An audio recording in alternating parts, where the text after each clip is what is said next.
académico y hoy día está liderando nada más y nada menos que Corfo. Bienvenido. ¿Qué tal? Gracias por la invitación, Paula. José Miguel, en simple, ¿cuál es la estrategia de innovación y emprendimiento de este gobierno que parecía que no era una de sus principales prioridades, digamos, pero que finalmente ha encontrado un lugar importante en el desafío, justamente además porque es una nueva generación para la cual estos temas son muy naturales? Yo no sé si no eran las prioridades, lo que pasa es que esta es una herramienta que te permite conseguir parte de las prioridades que este gobierno de alguna manera se planteó. Y yo creo que la forma que está enfrentando estas materias es principalmente como muchos otros países que pasaron por este tránsito hace unos años atrás lo hicieron. Nuestra estrategia de desarrollo fue basada en un conjunto de políticas públicas que nos permitieron llegar hasta donde estamos. Y eso está bien, con algunos obviamente luces y sombras, pero nos permitieron duplicar el ingreso per cápita en un periodo relativamente breve, ¿no es cierto?, ser líder en Latinoamérica en varias dimensiones, incluso mejorar muchos índices que tienen que ver con la calidad de vida, ¿no es cierto?, expectativa de vida al nacer, ¿no es cierto?, tasa de mortalidad infantil muy baja, en fin, ¿no? Ahora, la misma experiencia de esos países nos muestra de que la forma en que ahora te mueves hacia adelante es distinta, ¿no? Donde el rol, por ejemplo, del Estado es mucho más presente en distintas dimensiones y donde los temas de la innovación, del emprendimiento también son importantes, pero no solamente en la parte más histórica en la cual uno apoya a individuos, ¿no?, sino también tienes que empezar a apoyar el ecosistema, tienes que apoyar que se vinculen entre ellos, porque ahí tienes financiamiento por un lado, ¿no es cierto?, tienes ideas por otro, gente de la universidad que está saliendo con propuestas, pero te falta de alguna manera generar los espacios para que esto converse. Esa es una forma. La otra forma también, a través de la innovación, es no solamente la innovación que se hace a nivel de las nuevas empresas, los startups, como se llama, sino la innovación que hacen las empresas establecidas, ¿no? Y la empresa, incluso empresas grandes que hoy día se encuentran, ¿no es cierto?, enfrentadas a una situación en la cual no pueden seguir haciendo lo mismo porque incluso los mercados están penalizando si no hacen, por ejemplo, una producción que sea consistente o amistosa con el medio ambiente. Claro, sí, claro, hay una penalización si no, los procesos no son verdes. Exactamente, sí. Y esa penalización, sobre todo que tenemos gran parte de nuestra producción está orientada a la exportación. Hoy día ya en la Bolsa Veterinera de Londres se empieza a mirar, bueno, ¿y este cobre cómo fue producido? Claro. ¿Cuál es la trazabilidad del agua? ¿Cuál es la trazabilidad del carbono? En fin, ¿no? Entonces, eso es también otro mecanismo que induce y empuja a las empresas ya más grandes y establecidas a desarrollar innovación. Y lo tercero, que creo que es importante innovar en lo que tú bien decías, es nuevas cosas, ¿no? Esto es lo que en la tradición literaria se conoce como la nueva política industrial, es decir, bueno, cómo diversificamos nuestra matriz productiva y nuestra canasta exportadora. Y también en el programa hay un conjunto de propuestas orientadas en esa dirección, que parte de la base que los incentivos privados a través del mecanismo de precio, es decir, obviamente la mano invisible del mercado no es suficiente para hacerlo y por lo tanto dentro de esta estrategia, igual como lo hicieron todos los países que dieron este salto, donde el Estado es más presente para orientar ese esfuerzo. Se habla que esta nueva Corfo, esta Corfo 2.0 o 3.0 como sea, va a tender a crear o pilotear una banca nacional de desarrollo y que el rol del Estado va a ser muy importante, lo cual no deja de ser debatido en el fondo en circuitos de emprendimiento y también académicos, como cuánto realmente es eficiente que el Estado haga, especialmente porque el Estado tomando ciertos champions o eligiendo a ciertas empresas o individuos, al parecer no sería tan eficiente desde ese punto de vista. ¿Cómo va a ser esta Banca Nacional de Desarrollo? Como todas las bancas nacionales de desarrollo del mundo desarrollado. La Banca Nacional de Desarrollo es un mecanismo de financiamiento temprano en la cual, por las características que tiene los proyectos en los cuales se involucra, tienen lo que técnicamente se llama mucha incertidumbre tecnológica y mucha incertidumbre comercial. Mucho riesgo. No es lo mismo. ¿Ya? El riesgo de alguna manera es lo que maneja generalmente la banca y los mecanismos de inversión tradicional. O sea, tú tienes posibilidades de adivinar el futuro con ciertas probabilidades. Cuando hay incertidumbre no lo puedes hacer en forma precisa. Por lo tanto, es más incertidumbre. Y eso creo que es bien importante porque la banca a veces tiene mecanismos para justamente manejar riesgo, pero la banca tradicional no tiene mecanismos para, de alguna manera, manejar la incertidumbre. Claro, importante la distinción. Es muy importante la distinción. Por otra parte, la Banca Nacional de Desarrollo no elige sectores. Eso es bien importante. Elige más o menos ideas y proyectos que tengan ciertas características. Bien importante que la hagan, por ejemplo, que sean rentables. Es importante que sean rentables. La Banca Nacional de Desarrollo analiza proyectos por proyecto con estas etapas más tempranas, pero también diversifica en términos de una cartera de posibilidades, sabiendo que algunos casos de alguna manera van a fallar y otros van a compensar. Chile de alguna manera, a través de la Fundación Chile, hizo algo parecido a esto, de una muy artesanal y que tuvo algunos resultados muy buenos conocidos por todos, entre ellos la industria del salmón, ¿no?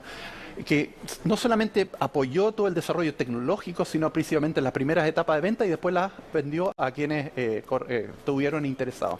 Esto es más o menos lo mismo. La Banca Nacional de Desarrollo es un mecanismo de financiamiento de proyectos que vienen del sector privado, muchos de ellos, eso es bien importante, que necesita un escalamiento con montos muy importantes. Estamos hablando de montos que van de 10 a 20 millones de dólares, que está en una etapa, en el fondo, que necesita ya ponerse a una escala de producción a nivel más natural o normal, no en el laboratorio, ¿te fijas?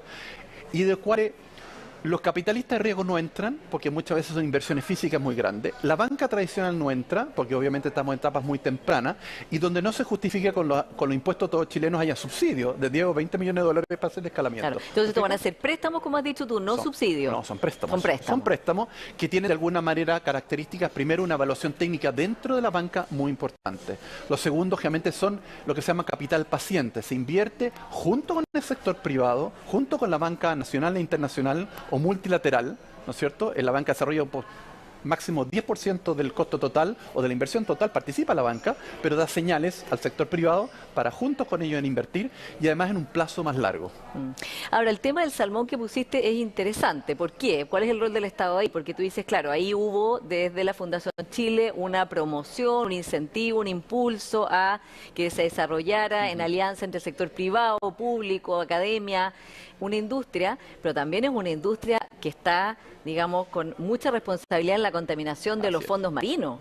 Entonces, ¿el Estado hasta dónde llega? ¿El Estado después qué hace, digamos, con eso? ¿No? No estoy aquí categorizando a toda la industria, pero es una industria que tiene ese problema. Tienes razón, y esto genera una oportunidad y una desventaja. Por ejemplo, lo que tú decías, la Banca Nacional de Desarrollo tiene cierto rayado de la cancha de los tipos de proyectos que puede invertir. Una de las características que esta Banca Nacional de Desarrollo en Chile va a tener es que obviamente todos los proyectos de entrada tienen que ser de alguna manera consistentes con un mejor medio ambiente. Ya, no y solamente de salida también, digo, porque claro, sí, a lo mejor no, por supuesto. Después evolucionan, digamos, de una manera que no es exactamente la que el Estado quiso prestarle la plata para que hicieran. Sí, eso es uno. Y lo otro que es importante es que cuando hay industrias que se van transformando y terminan, por ejemplo, generando efectos negativos, externalidades negativas, como decimos los economistas, sobre, por ejemplo, el medio ambiente, fíjate que eso también es una oportunidad para que proveedores de tecnología vayan y remedien esto. Entonces, en algunos países, la Banca de Desarrollo ha apoyado a aquellas soluciones tecnológicas que, sin ver esto hace 40 años atrás, vinculado, por ejemplo, al tema del petróleo, etcétera, hoy día están desarrollando tecnologías que tienen que ver cómo uno puede solucionar estos problemas. Por ejemplo, el mejor caso de todo es el hidrógeno verde. Sí, ¿te fijas? que vamos a hablar en detalle porque es uno de los grandes temas de Chile. ¿no? Por ejemplo, ahí tenemos una oportunidad enorme. Entonces, la Banca de Desarrollo puede estar como el hidrógeno. El hidrógeno como energético tiene más de 100 años. La diferencia está en la forma en que tú lo produces. Entonces, antiguamente contaminaba, es un energético que se usa hace mucho tiempo, pero hoy de alguna manera se está desarrollando una tecnología utilizar fuentes renovables no convencionales, principalmente para generar este hidrógeno en una forma amistosa con el medio ambiente. Ahí tiene un caso de una oportunidad que antes generaba efectos negativos en el medio ambiente, que era la forma en que se genera hidrógeno, lo que se llama hidrógeno gris o hidrógeno negro, ahora es una oportunidad desde el punto de vista más tecnológico. Ahora, ustedes me imagino, y sobre todo tú, José Miguel, tiene una trayectoria muy destacada del tema de la innovación y el emprendimiento y qué es lo que el Estado puede hacer y qué es lo que a veces con la mejor intención puede hacer, pero en realidad no produce el efecto deseado y peor de todo con los impuestos de todas las personas. ¿Qué es lo que está en la base del ecosistema actual de emprendedores innovadores? No todos los emprendimientos son innovadores, desde luego, pero del emprendimiento innovador, que es el que estamos tratando acá de levantarnos, porque el otro no sea importante, sino porque tiene otros instrumentos de apoyo, o debiera tenerlo. ¿Es esto lo que ellos necesitan, una banca nacional de desarrollo, o más bien de otro tipo de mecanismos? Porque uno no ve naturalmente el discurso de los, no sé, los unicornios chilenos, por ejemplo, que sea esto lo que ellos consideren lo prioritario o lo primero que el Estado debe hacer. Muy buena tu pregunta, porque en realidad quizá hay una confusión. La Banca Nacional de Desarrollo no está orientada a startups. Eso es muy importante. En general son proyectos de una escala mayúscula, son proyectos que una inversión de 10, 20 millones de dólares que lleva, y en el caso chileno hay 20 años de trabajo en el desarrollo de nuevas especies frutícolas, nuevas especies acuícolas, ¿no es cierto? Temas de tecnología para proveedores en la minería, en fin, o sea, estamos hablando de alguna manera de proyectos de una escala muy grande. Para los casos que tú mencionas, Startup, son otro tipo de instrumentos que existen actualmente en Chile y la idea es potenciarlos en Como esta Startup administración. Chile. Por ejemplo, ese es Claro. un caso. Pero como te decía, hoy día el diagnóstico que tenemos es que no hay un problema necesariamente de financiamiento, porque hay financiamiento cuando tú sales afuera, en estas rondas existe. Lo que hay de alguna manera hoy día todavía son mayores oportunidades, sobre todo en el territorio, porque está muy concentrado todavía en Santiago. Lo segundo, que se junten y conversen quienes de alguna manera pueden tener recursos con aquellos que están ofreciendo la idea, porque a veces los que ofrecen la idea les cuesta estructurar la idea de tal manera que pueda ser financiable, y los que de alguna manera andan buscando no saben muy bien quién es quién para juntarse y hacer un buen matching, ¿no? Y lo tercero, que de alguna manera también, como te decía, se genera a través de este tipo de mecanismo, en el impulso público, los espacios y también el impacto de lo que llamamos externalidades positivas, ¿no? Por ejemplo, aquellos startups, en el mundo startup, no de la Banca Nacional de Desarrollo, por ejemplo, que generen impacto en empleos de buena calidad, ¿te fijas? En temas de cambio tecnológico importante, sobre todo asociados a la industria de las TIC, que se llaman, ¿no? Y otros tipos de proyectos con esas características. Entonces, son dos formas complementarias para ir desarrollando el emprendimiento y la innovación, como hay otras más, ¿no? Sí. Philippe Aghion, que es economista francés, autor o sea, experto en industrias disruptivas y acaba de publicar este libro, El poder de las industrias, de la destrucción creativa. Destrucción ¿no? creativa, sí.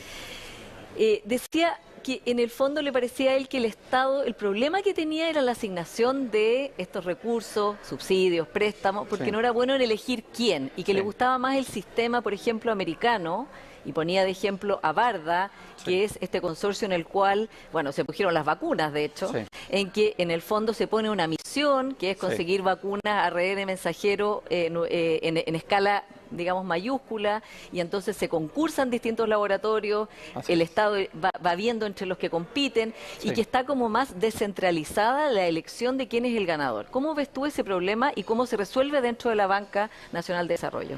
O sea, de hecho, esa idea de las misiones está dentro incluso del programa del presidente Sí, Boric. porque es una Como- idea de Mariana Mazzucato, de hecho. Así sí, es, de sí. una querida colega con la que hemos trabajado Sí. bastante este tema. Y justamente la idea aquí no es elegir sectores ni elegir tecnología, Ya. es elegir misiones. Ya.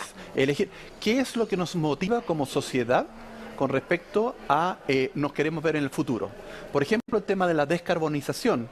O alguna meta de decir, bueno, vamos a descarbonizarnos de aquí al 2050, eso implica un sinnúmero de cosas que tenemos que empezar desde ahora. ¿Y cuáles son esas misiones así en corto, las que ustedes van a perseguir desde Corfo, desde esta banca? Hidrógeno verde es una. Ya. Hidrógeno verde es entendida como un mecanismo que tiene tres partes para tratar de lograr un pedazo, lo que le corresponde a la parte energética de la descarbonización. Hay otra que tiene que ver con temas de agua, hay otra que tiene que ver con el tema forestal de captura del CO2, que es la más importante. Pero desde el punto de vista de la energía, el hidrógeno verde es una respuesta a esto. Y eso es muy importante, y Philippe lo dice varias Sí. veces. Justamente entonces uno no puede entender hidrógeno verde solamente per se como un sector o una tecnología que uno quiere desarrollar como que a alguien se le ocurrió. No, es funcional a esta misión. Y esto del hidrógeno verde además tiene tres partes. Tiene una cosa que tiene que ver con la traída de inversión extranjera para producir el hidrógeno verde que va a demandarse localmente. Segundo, la transformación de las industrias locales, como la minería, como la agroindustria, como el transporte, ¿no es cierto?, la acuicultura, para incorporar el hidrógeno como un energético, para bajar obviamente las cuotas. Y tercero, la exportación. Entonces, lo que ocurre es que al final, por las ventajas que tenemos, terminamos siendo líderes en algunas áreas que tienen que ver con el hidrógeno verde, no todas, pero el hidrógeno verde se entiende funcional a este tema. ¿Me sigue? Claro. Esa es la idea que está detrás, ¿no? Pero hay muchas otras cosas que tienen que confluir. Entonces, el rol de la Corfo en su parte productiva tiene que ver con este tema. Hay temas que le competen al Ministerio de Energía, hay otros que le competen a otros ministerios, ¿no es cierto? Y parte del rol y el desafío institucional es cómo coordinamos el esfuerzo público y obviamente público público-privado, porque, por ejemplo, nosotros pensamos que hay mucha potencialidad en Chile para producir en Chile los electrolizadores que se necesitan para la producción de hidrógeno verde. Entonces, eso no lo va a producir el Estado, pero de alguna manera dando la señal que esto es un tema importante para Chile. Entonces tú generas los incentivos y los mecanismos y las señales para que el sector privado, por ejemplo, empiece a tomar decisiones con respecto, por ejemplo, a los electrolizadores. Ahora, Mariana Mazzucato, que es un referente, una economista muy destacada y un referente muy importante para el Frente Amplio, también habla de un Estado emprendedor y ha escrito mucho y ha analizado además cómo el Estado en realidad ha estado mucho más presente de lo que creemos, hasta en el iPhone, digamos, cómo el gobierno norteamericano financió el iPhone sin saber y que claro, después todo el beneficio de eso se lo lleva Apple y no se lo lleva el Estado, ¿no? Pero también se la critica que le da un rol demasiado importante al Estado en el mundo de hoy. ¿Cómo te planteas tú frente a esa crítica? Primero que nada, yo creo que haría distinción solamente para no olvidar que habla de Estado emprendedor y no Estado empresario, que son dos cosas distintas, porque en Estado empresario de alguna manera tú eres dueño o tomas un rol muy activo desde el punto de vista de la provisión de algunas de estas cosas. El Estado emprendedor, a diferencia, es un Estado en el cual arriesga, pero también junto con otros, en el mundo de startup, ¿no es cierto?, son los equipos, junto con otros va desarrollando estas propuestas de valor. Va también descubriendo estas propuestas de valor. Nadie que es emprendedor sabe que desde el minuto uno tiene clarísimo cuál va a ser su propuesta de valor y va transformándose a través del tiempo. Entonces, este rol de alguna manera del Estado emprendedor incluye, por ejemplo, la Banca Nacional de Desarrollo. Es una herramienta que te da esta manera de entenderlo que, junto con invertir con los privados en este tipo de proyectos que están orientados a los temas de las Pero no misiones. reemplazar a los privados, sino trabajar junto con ellos. No, claro, esa es la idea, por supuesto. Ahora, la idea también es crear de este gobierno una empresa nacional del litio, y eso es propiedad del litio. Sí. Entonces, ¿cómo dialoga eso con lo que acabas de decir? Toda la razón, porque en el caso particular la empresa nacional del litio resuelve un problema distinto. El problema que resuelve principalmente una propiedad nacional de un bien, recurso natural, que en este caso es el litio, es lo que se llama técnicamente las rentas que genera ese factor. Hay varias formas de que cuando tú como Estado eres dueño de los factores productivos, uno de ellos, que es en el caso la tierra, en este caso los minerales, ¿no? Una forma es que tú le cobras a quien lo está desarrollando un impuesto adicional que es lo que es el royalty. Es una forma de hacerlo. Y la historia nos ha mostrado, no solamente en Chile, sino en muchos lugares del mundo, que esto es una forma que a veces es difícil, que esas rentas queden efectivamente en el dueño de la tierra, que en fondo somos todos los chilenos. Entonces, la otra forma alternativa de hacerlo es que junto con los privados que están desarrollando, crear una empresa para asegurarse que más de esas rentas queden en la propiedad de todos los chilenos. Entonces, la empresa nacional del litio es un mecanismo, en el fondo, para garantizar, o no sé si garantizar, pero tratar de capturar de mejor manera esas rentas que técnicamente las rentas ricardianas, efectivamente, en honor a David Ricardo, ¿no?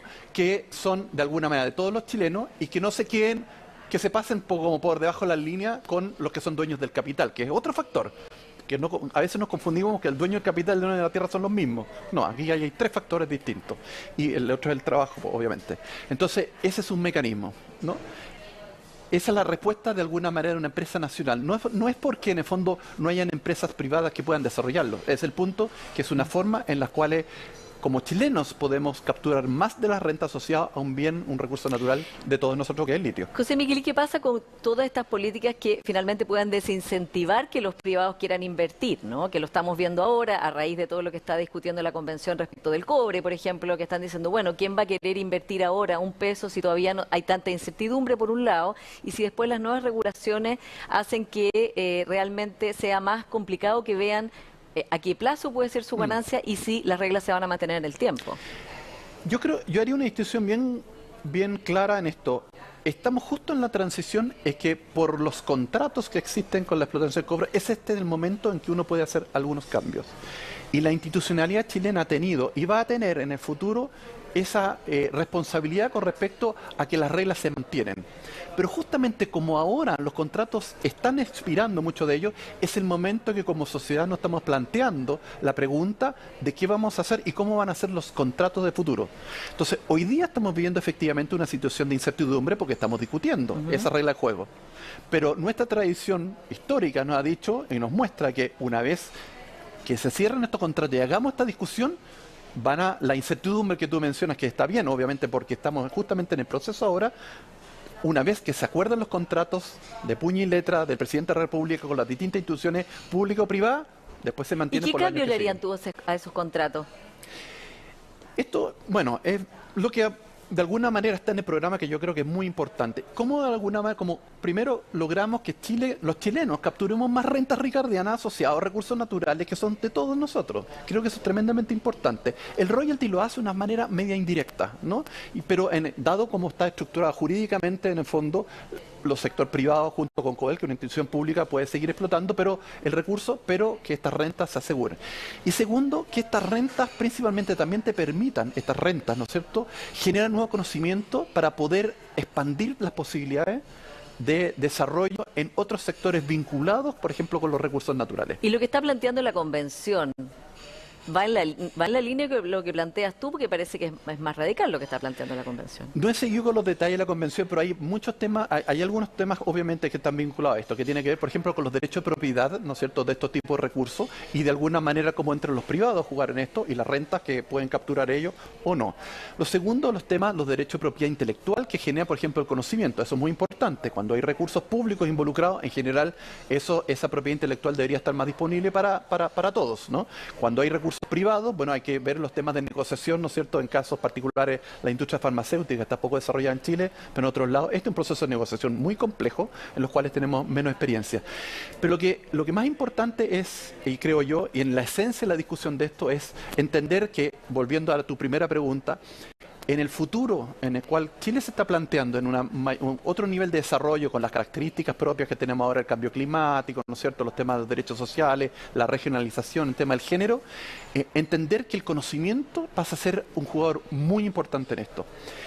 Y si en la historia, no sé si nos equivocamos o no, yo tendría una opinión personal con respecto a algunas cosas, si nos equivocamos, de ciertos bienes que de alguna manera permitía movernos en la estrategia de desarrollo, no permitamos que el conocimiento de nuevo sea capturado por pocas manos y que genere renta para pocos. Ya. La idea es que el conocimiento de alguna manera, las particularidades que tiene, además el conocimiento es un bien cuasi público y ciertas características mismas creo que hay que mantener. Se nos acaba el tiempo, pero una pregunta de cajón.